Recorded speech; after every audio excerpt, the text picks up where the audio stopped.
when I catch you. Give me your hands. Give me your hands now. Right here. Give me your hands.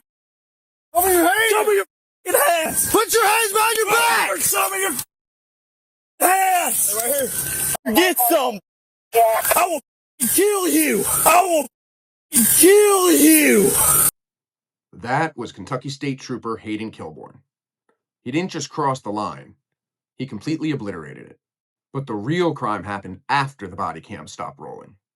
A disciplinary board made up entirely of fellow troopers actively stepped in to protect him. They vetoed their own commissioner's order to fire him, covered up the beating, and put him back on active duty even though he was under felony indictment. Today, we break down the raw footage the state tried to hide for nearly 3 years and look at the exact moment the justice system finally caught up with this rogue state trooper.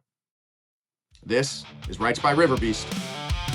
Let's get into it. Know the rules, hold the line. Silence isn't guilt, it's a design. From the trunk to the bag, they need probable cause. RightsByRiverbeast.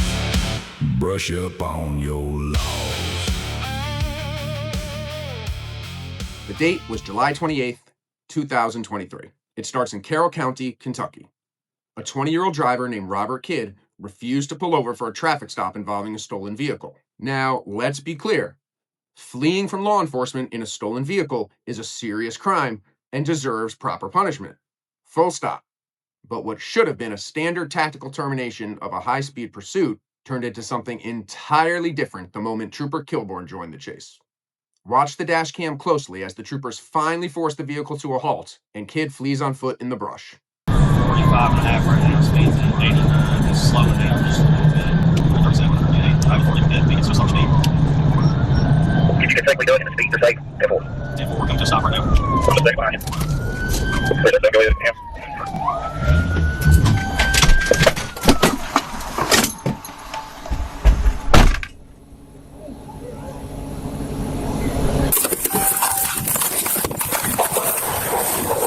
Very down, very clean on foot for me, reach for his waistband.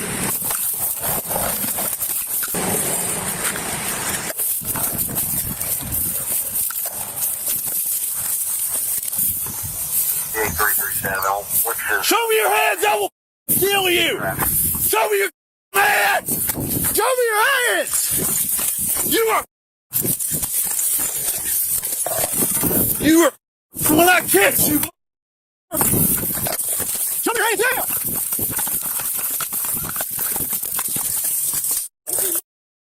Give me your hands! Give me your hands now! Right here! Give me your hands! Show me your hands! Show me your hands! Put your hands behind your back! Show me your hands! Right here! I will kill you! Put your hands behind your back now! Give me your hands! You get some! Now here's where we have to get into the use of force analysis. Kidd didn't just surrender. He completely gave up. Now, with any allegation of excessive force used by police, we have to analyze this through the Fourth Amendment, specifically the landmark case, Graham versus Connor. Under Graham, the court looks at the objective reasonableness of an officer's action given the facts at the time, the severity of the crime, whether the suspect poses an immediate threat, and whether they are actively resisting or fleeing. That third part's key here. Actively fleeing or resisting. When you apply that exact legal lens to this footage, the evaluation falls completely apart for law enforcement. The suspect was fully prone, motionless, and completely compliant at this point. He posed zero objective threat. Yet Trooper Kilbourne used his heavy police baton as a weapon of compliance on a helpless suspect. The medical scorecard from that morning is brutal. Robert Kidd sustained a fractured front tooth, severe contusions, and multiple deep lacerations across his head, face, and torso. But look at how the institution responded. That very same afternoon, the Kentucky State Police released a standard, sanitized media statement. They detailed all 9 criminal charges against Robert Kidd, but they omitted a single mention of Trooper Kilbourne's beating, tasering, or threats to kill the man. If it wasn't for the mandatory digital backup of the officer's body cam footage, this story would have ended right there. 5 days later, Kentucky State Police Commissioner Philip Burnett Jr. watches the tape and does the right thing. He issues an official intent to terminate for Trooper Kilbourne. But this is where the system completely breaks. Because Kilbourne was past his initial probationary period, state law allowed him to challenge the firing before the internal KSP trial board. In February 2024, that trial board met behind closed doors. So who sits on this board? Is it a panel of objective legal experts and community leaders? No. It's comprised completely of fellow troopers, fellow active troopers at that. And what did they do? Shockingly, they completely vetoed the commissioner's recommendation to fire him. Instead, they handed Kilbourne a pathetic 6-month suspension, backdated almost entirely to most of it being time already served, and allowed this man to put a badge back on and return to active duty just 2 weeks later. Let that sink in. A man facing active felony assault charges in state court was put back on the payroll to police the public. But thankfully, the blue wall can only shield a corrupt officer for so long.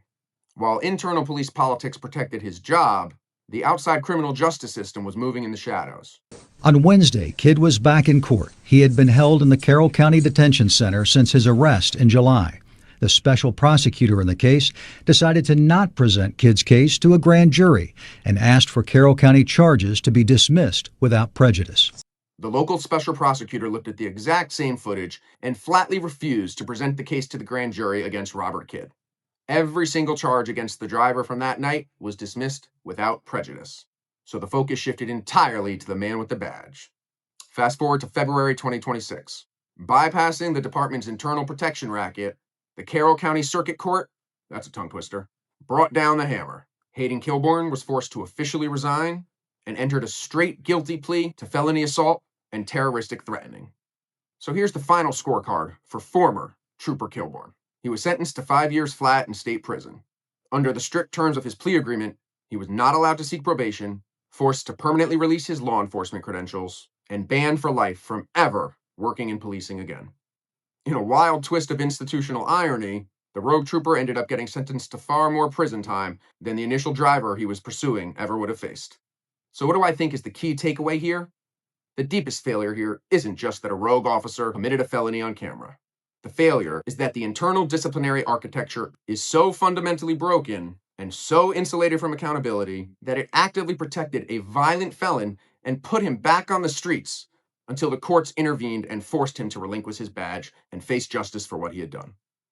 True justice should not require 3 years of hidden footage and an outside criminal indictment just to fire a state employee. I'd love to know your thoughts on the KSP's trial board actions in the comments below. If you liked this video and you want to see more breakdowns like this, please help by sharing this, hitting that like button, and most importantly, subscribing. Until next time, know your rights, hold the line. Know the rules, hold the line. Silence isn't guilty, it's a design. From the trunk to the bag, they need probable cause. RightsByRiverbeast, brush up on your law.